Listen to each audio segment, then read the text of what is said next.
Next. Good morning everybody. Good morning. Good morning. Please be seated. Thank you sir. Are you mister Bhargava? Yes sir. Bhargavaramudu అంటే ఎవరు? తండ్రి ఆజ్ఞ నెరవేర్చడం కోసం కన్న తల్లినే తెగ నరికిన వాడు. భూమి చుట్టుకొలత ఎంత? 7,900 మైళ్ళు.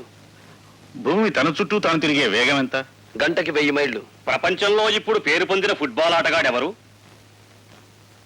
Diego Maradona. ఇంజనీర్ బాధ్యతలు ఏమిటి? స్వార్థపరుడైతే దేశానికి వెన్నెముక లాంటి ప్రాజెక్టులను కూల్చివేయడం, నిస్వార్థపరుడైతే వాటిని నిలబెట్టడం కోసం తనుకూలిపోవడం. మొదటి ప్రపంచ యుద్ధం ఎందుకు వచ్చింది? ఒక డాక్టర్ నిర్లక్ష్యం వల్ల. 1887వ సంవత్సరంలో ప్రిన్స్ ఫెడ్రిక్ కంఠానికి ఎడమ వైపున క్యాన్సర్ వ్యాధి సోకింది. డాక్టర్లు దాన్ని ఆపరేట్ చేయకుండా నిర్లక్ష్యం చేయడం వల్ల అతను సింహాసనం అధిష్ఠించిన 99 రోజులకే చనిపోయాడు.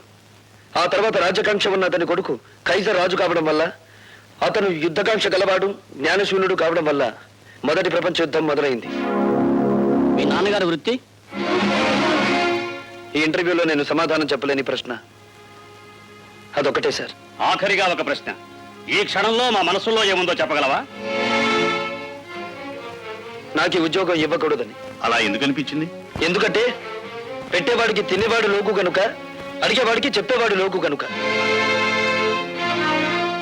అలా తెల్లబోకండి సార్. ఒక ఇంజనీర్ గ్రాడ్యుయేట్ ని మీరు అడుగుతున్న ప్రశ్నలు ఏమిటి?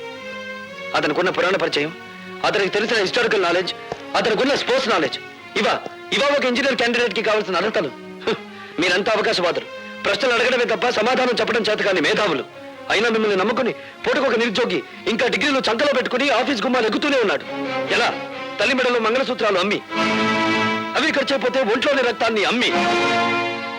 సార్, మహాత్మా గాంధీ తెల్లదొరతనాన్ని పోగొట్టగలిగాడేమో కానీ ఆయనే తిరిగి జన్మించిన ఈ నల్లదొరతనాన్ని మాత్రం పోగొట్టలేడు. ఎందుకంటే ఇప్పుడున్న ధరల రక్తం నలుపు, వాళ్ళ దగ్గరున్న డబ్బు నలుపు, వాళ్ళు ప్రోత్సహిస్తున్న బజార్లు నలుపు. మీరు అడిగిన ఒక్క ప్రశ్నకు సమాధానం చెప్పకుండా వెళ్ళడం ఇష్టం లేక జవాబు చెప్పే పెడుతున్నాను సార్. మా నాన్న వృత్తి ఏమిటని కదా మీరు అడిగింది? He's a liar, he's a deserter.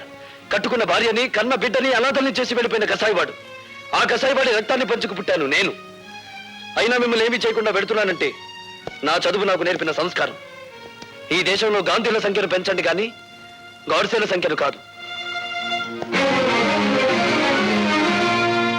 ఎన్నో రాత్రులొస్తాయి గాని రాది వెన్నెలమ్మా, ఎన్నో ముద్దులిస్తారు గాని లేది వేడి చెమ్మా.